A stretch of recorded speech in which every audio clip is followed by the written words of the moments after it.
बाहर निकाल के देखें, इनको चल पता जाएगा कि खान साहब के साथ पाकिस्तानियां वहां प्यार कितना करती हैं।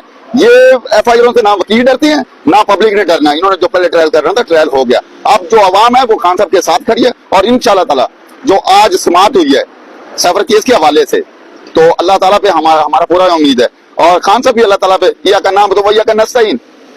अल्लाह ताला ने हमारे लिए ये जो मुसीबत रखी थी पीटीआई के लिए और खान के लिए, और इंशाल्लाह ये वक्त मुश्किल वक्त कटने वाला है, और इंशाल्लाह इलेक्शन से पहले खान साहब बाहर होंगे।